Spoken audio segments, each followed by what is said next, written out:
ஓம் முருகா போற்றி. ஓம் சரவண பவ.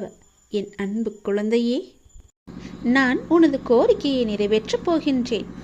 இரட்டிப்பு மகிழ்ச்சியுடன் நல்ல செய்தி சொல்லத்தான் நான் இப்போது வந்திருக்கிறேன். நீ இதை கேட்கும் நொடியே நீயும் உன் இல்லமும் சுபிட்சமடையப் போகிறது. மகிழ்ச்சியும் கிடைக்கப் போகிறது. நீ விரும்பியது எல்லாம் உனக்கு கிடைத்து கொண்டே இருக்கப் போகிறது. அப்பா உனக்கு நல்ல செய்தி சொல்ல வந்திருக்கிறேன். மன மகிழ்ச்சியுடன் சந்தோஷமாகவே இருக்கிறேன். நீ வாழ்ந்து கொண்டிருக்கும் இந்த தற்போதைய வாழ்க்கை நான் உனக்கு கொடுத்தது. இதில் நீ அனுபவிக்கும் அத்தனையுமே நான் உனக்கு ஆசீர்வதித்து கொடுத்தது. இதை நீ எப்போதும் ஒரு நாளும் மறக்கக்கூடாது. இதை நீ புரிந்து கொண்டால் மறுகணமே உனது கண்கள் முன்பு நான் தோன்றுவேன். நம்பிக்கையோடு இதை நீ ஏற்றுக்கொண்டால் மட்டுமே இது சாத்தியமாகும். உன்னை தேடி உனது இல்லம் நாடி உன்னுடன் சேர்ந்து சாப்பிடுவதற்கு நான் வந்து கொண்டே இருக்கின்றேன். எனக்கு பிடித்த உணவை தயார் செய்து வை. உன் வீட்டில் வந்து தங்கி அதை நான் உண்ணப் போகின்றேன். உன்னை நீ தயார்படுத்திக்கொள்.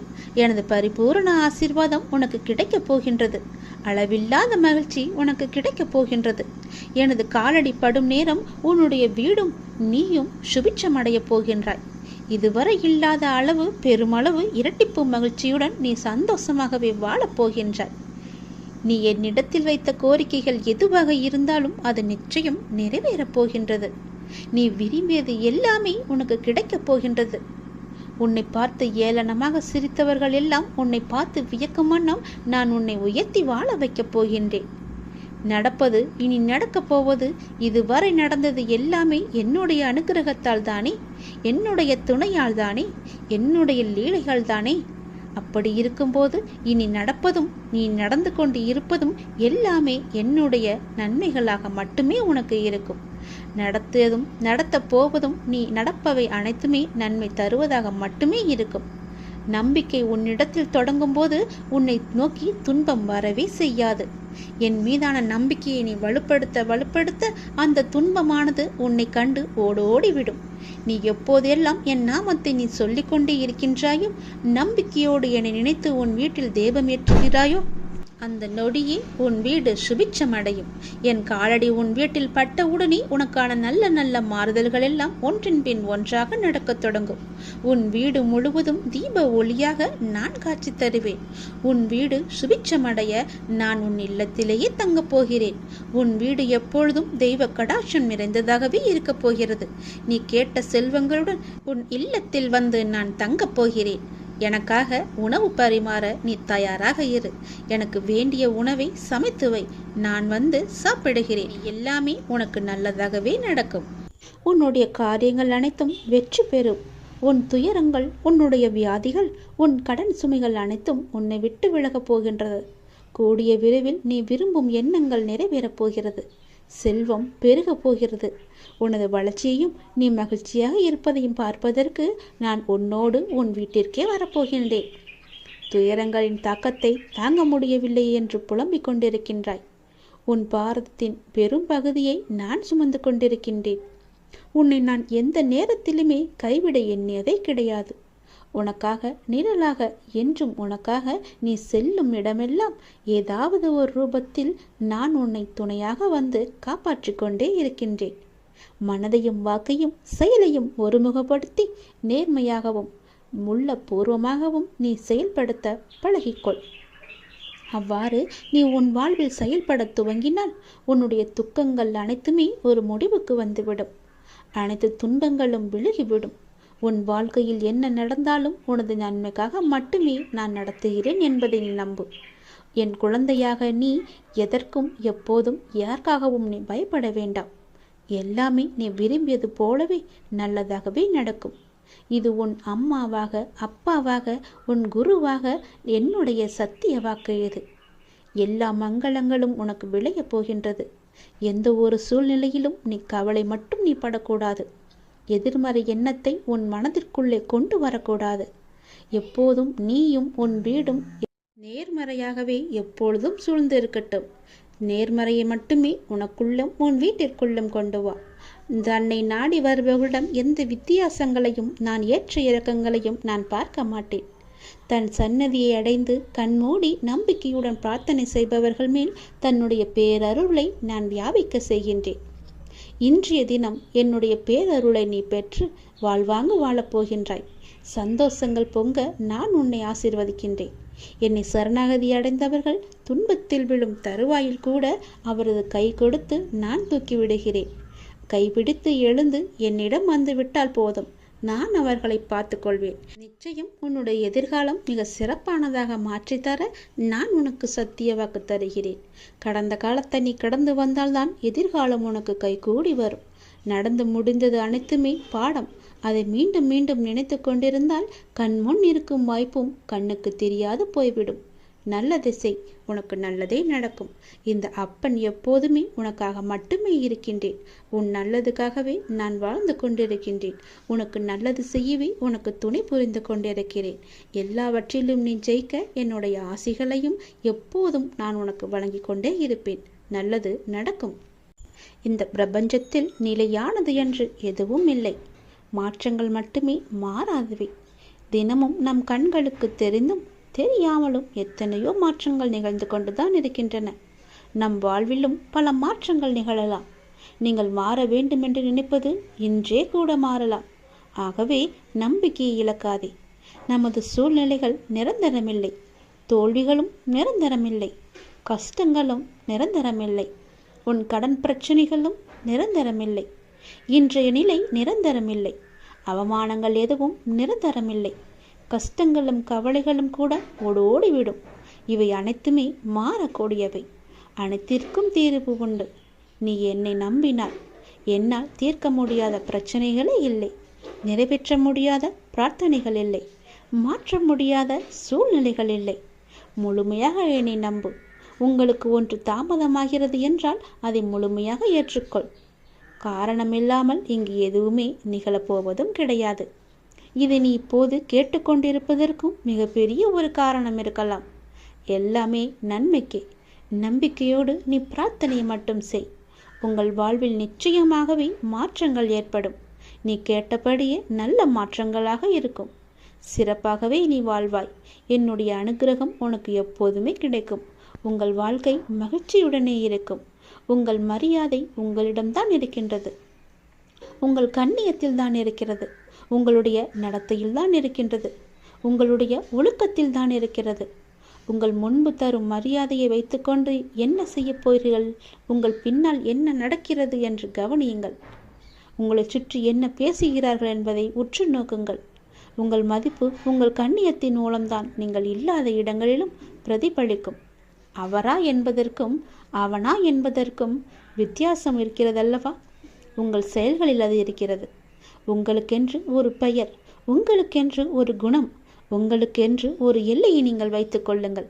எவரையும் எடை போடாதீர்கள். எவரும் உங்கள் முன்னும் பின்னும் வேறு வேறு எடைகளில்தான் காட்சி அளிப்பார்கள். நம்பி விடாதீர்கள். யாரையுமே நீங்கள் நம்பி விடாதீர்கள். பெயரை வைத்துக்கொண்டு என்ன செய்ய போகிறோம் என்று நினைக்காதே. அதுவே உங்களின் ஒரே நிம்மதி. நாம் என்னும் உயர்ந்த எண்ணங்கள் நம்மை சிறந்த மனிதராக மாற்றுகிறது. நமது வார்த்தைகளை நம்மை விளைவி கொடுக்க வைக்கிறது. செயல்கள், உறவுகள் அனைத்தும் நம் எண்ணங்களின் உருவங்கள். உன்னதமான எண்ணங்கள் தான் நம்மை எப்படி என்று தீர்மானிக்கிறது. நம் ஆளுமையை அதிகரிக்கச் செய்கிறது. எண்ணங்களின் உன்னதத்தன்மையால் பரமமான இந்த உலகில் வசிக்கும் இறைவனை நம் மனம் அடைகின்றது. அவரது அருகாமையை ஆன்மாவின் அனைத்து தேவைகளையுமே பூர்த்தி செய்கிறது. தப்பிக்க முயற்சி செய்யும் போது சூழ்நிலைகளின் கடினம் அதிகரிக்கின்றன. நாம் அதை எதிர்கொள்ள துணிந்தால் சூழ்நிலைகள் பணிந்து சாதகமாக மாறிவிடும். ஆனால் ஆன்மீக மனோபாவம் மிகவுமே அவசியம். இறை நினைவால் உருவாகும் தைரியம் உண்மைக்கு வெற்றியை முழு பரிசாகவே தரும். அதனால் இறை நினைவால் எப்போதுமே இறைவனுடன் நாம் ஐக்கியமாகுவது போல அவர் மீது முழுமையான நம்பிக்கை கொண்டு ஒவ்வொரு செயலையுமே நாம் செய்து வந்தால் நிச்சயம் வெற்றி நமக்கு பரிசாக வரும். எண்ணங்கள் தான் நமது எதிர்காலத்தை தீர்மானிப்பதில் மிக பெரிய பணியை செய்கின்றன. ஒருவரை பற்றி நமக்கு ஏற்படும் நல்ல சிந்தனையோ கெட்ட சிந்தனையோ அவரை தீர்மானிப்பதில்லை, நம்மையே தீர்மானிக்கின்றன. எனவே வாழ்க்கையில் வெற்றி பெற விரும்புகிறவர் என்றும் எப்போதும் எல்லா நேர்மறையான சிந்தனையையே நாம் வளர்த்து கொள்ள வேண்டும். அப்படி இருந்தால் நமக்கு எதிர்ப்புறம் இருப்பவரும் வளர்வார், நாமும் வளர்ந்து எல்லோரும் போல நன்றாகவே இருப்போம். நிம்மதி நம்முடன் எப்போதுமே நிலைத்திருக்கும். குழந்தையே, ஒருவர் வியாபாரம் செய்ய முடிவெடுத்து தன்னுடைய குருவை நோக்கி சென்றார். செய்யலாமா வேண்டாமா என்று தீர்மானிப்பதற்காக அவரிடம் கேட்பதற்காக சென்றார். தம்முடைய ஊருக்கு வந்த சன்னியாசி ஒருவரை சென்று சந்தித்து தனது நிலைமையை சொல்லி புலம்பினான் ஒரு வியாபாரி. நீ வியாபாரம் செய்ய வேண்டும் என்று முடிவு செய்தது தவறல்ல, என்ன வியாபாரம் செய்ய வேண்டும் என்று முடிவு செய்ததுதான் தவறு. மக்களுக்கு எது அன்றாடம் தேவைப்படுகிறதோ, எது வாங்க தீர்ந்து போகின்றதோ அதை நீ வியாபாரம் செய். உன் பிரச்சனை முடிவுக்கு வரும். நான் வடக்கே யாத்திரை செல்கின்றேன். 2 மாதங்களில் திரும்ப வருவேன். அப்போது வந்து என்னை மீண்டும் பார் என்று ஆசி கூறிவிட்டு சென்று விட்டார்.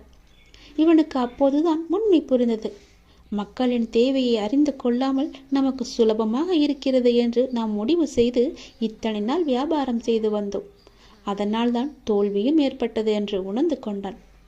தொடர்ந்து தனது மனைவி மற்றும் நலம் விரும்பிகளுடன் ஆலோசித்து அந்த ஊரில் ஒரு காய்கறி கடையை திறந்தான். பக்கத்து ஊர்களுக்கு சென்று காய்கனி வகைகளை வாங்கி வந்து தனது கடையில் நியாயமான விலைக்கு விற்றான். இதைத் தொடர்ந்து வியாபாரம் சூடுபிடிக்க ஆரம்பித்தது. அவனுக்கு வாடிக்கையாளர்களோ பெருகினர். துறவியின் வாக்கு பழித்ததை எண்ணி அவன் மகிழ்ச்சி அடைந்தான். அவருக்கு மானசீகமாக நன்றியும் கூறினான். இந்த நிலையில் இவனது வியாபாரத்தை பற்றி கேள்விப்பட்ட பக்கத்து ஊர் செல்வந்தர் ஒருவர் இவனது கடைக்கு எதிரே இருந்த ஒரு காலி நிலத்தை வாங்கி அந்த இடத்தில் மிக பிரம்மாண்டமான கட்டிடம் ஒன்றை கட்ட ஆரம்பித்தார். தனது கடைக்கு எதிரே புதிய கட்டிடம் ஒன்று கட்டப்படுவதை பார்த்த இவன் என்ன ஏது என்று விசாரித்த போது மிக பெரிய பலசரக்கு கடை ஒன்று அங்கு வரப்போவதாகவும் அங்கு காய்கறி முதல் மளிகை சாமான்கள், வீட்டு உபயோகப் பொருட்கள் என அனைத்தும் கிடைக்கும் என்றும் கூறினார்கள். அதை கேட்ட இவனுக்கு அடிவயிறோ கலங்கியது. இத்தனை ஆண்டுகள் நஷ்டத்தில் வணிகம் செய்து வந்தோம். இப்போதுதான் ஓரளவு வியாபாரம் சூடு பிடிக்க ஆரம்பித்திருக்கிறது. இந்த நிலையில் இப்படி ஒரு போட்டியா? நான் என்ன செய்வேன் என்று தத்தளித்தான். இந்த கடை கட்டி முடிக்காவிட்டால் எல்லோரும் இதற்கு தானே செல்வார்கள். என் கடையை யார் எட்டி பார்ப்பார்கள்? இறைவா, இது என்ன சோதனை என்று கலங்கி தவித்தான்.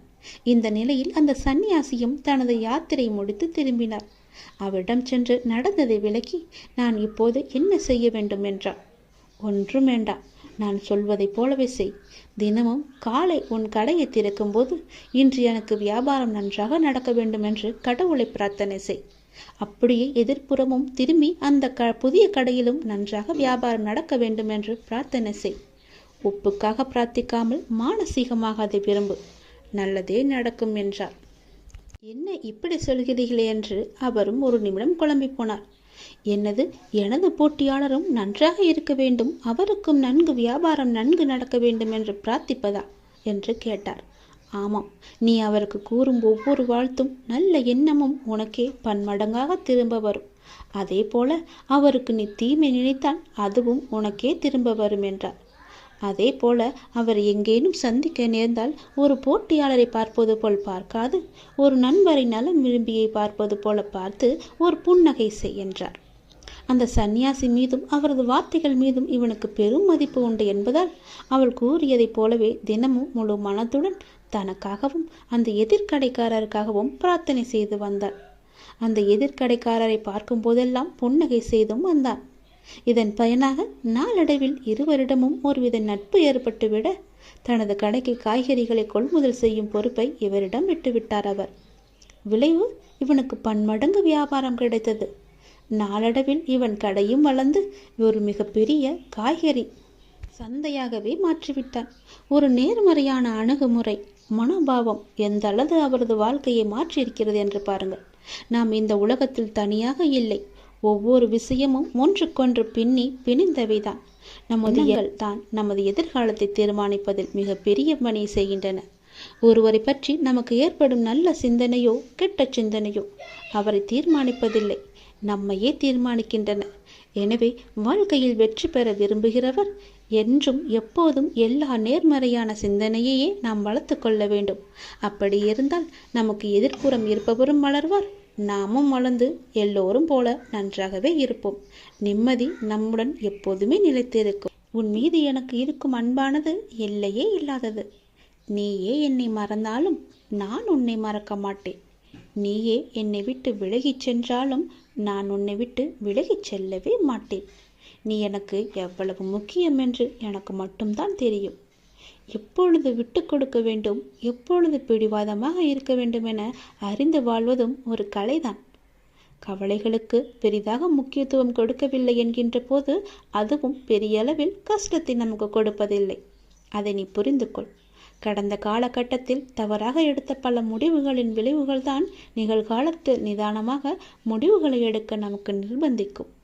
அதை நீ யோசித்து வைத்துக்கொள். மன அமைதி வேண்டுமானால் எவருடைய வார்த்தைக்கும் நீ மறுத்து பேச வேண்டாம். அமைதியாக இருந்தாலே போதும். சிறிது காலமாக உனக்குள் இருந்த மனப்போராட்டத்திற்கு இப்போது விடை கிடைக்கும் நேரம் வந்துவிட்டது. அதற்கான விடையை தேடி நீ எங்கும் போக வேண்டாம். அதுவே விடை தேடி வந்து கொண்டிருக்கிறது. இதை நோக்கி உன்னை வேண்டி என்னிடம் வந்து நின்றாயும் அதனை உனக்கு அள்ளித்தர நான் வந்திருக்கிறேன். மன நிறைவுடன் நான் அள்ளி அள்ளி கொடுப்பதை நீ பெற்றுக்கொள். நீ வாழ்ந்த இந்த வாழ்க்கையில் பலவற்றை நீ இழந்து விட்டாய். ஆனால் இன்று இழந்ததை புதுப்பித்து கொடுக்க நான் வந்திருக்கின்றேன். தன்னை பற்றி பிற நல்விதமாகத்தான் நினைக்க வேண்டும் என்பதை நீ எப்பொழுதும் விரும்பக்கூடாது. உன்னுடைய இயல்பு மாறாமல் நீ இரு. படைத்தவருக்கு தெரியும் யார் சிறந்தவன் என்று. தனிமையில் அழுகை, காரணம் தெரியாத சோகம், நலமா என கேட்டால் கொட்டிவிட தயாராய் இருக்கும் கண்ணீர், அத்தனையிலிருந்தும் நான் உன்னை கண்டிப்பாக விடுவிப்பேன். நான் உனக்கு துணையாக இருக்கின்றேன். கதறி அழுதது எல்லாம் போதும். கதறி அளவு முடியாமலும் கண்ணீரை அடக்க முடியாமலும் எதையோ நினைத்து சந்தேகத்தில் பயந்து கொண்டே இருக்கின்றாய். வீதியில் நீ கடந்து சென்ற பாதையை நான் நிச்சயம் அறிவேன். உனக்கான கள்ள காலம் நெருங்கிவிட்டது தங்கமே. விரைவில் உன் நலம் நிச்சயமும் கிடைக்கும். இழந்தது எதுவாக இருந்தாலும் அதை பற்றி நீ பயப்படாதே. அதைவிட மிக பெரிதாகவே சிறந்ததாகவே பல மடங்கு நன்மையுடன் உனக்கு கிடைக்கும்படி நான் அருள் புரிகிறேன். நிச்சயம் கிடைக்கவும் செய்வேன். எதை பற்றியும் சிந்திக்காதே. நல்லது மட்டுமே நினை. உன் வாழ்வில் பல நல்ல நல்ல அற்புதங்கள் மாற்றங்கள் எல்லாம் நடக்கப் போகின்றது. என்னை சரணாகதி அடைந்தவர்கள் துன்பத்தில் விழும் தருவாயில் எனது 4 கரங்களையும் கொடுத்து அவனை மேலே எழச் செல்வேன். நான் அவனை முழுமையாக கண் இமை காப்பது போல காத்து கொண்டிருக்கிறேன். இந்த அப்பா நான் உனக்கு துணை இருக்கும்போது என்னை மீறி உன்னை எதுவுமே நெருங்காது. இறைவா, நடத்தியதும் நீ, நடத்தப் போவதும் நீ. இனி நடப்பவை அனைத்தும் நன்மையாக தருவதாக இருக்கட்டும் என்று நீ என்னிடம் கேட்டாய் அல்லவா? அது நடக்கப் போகிறது.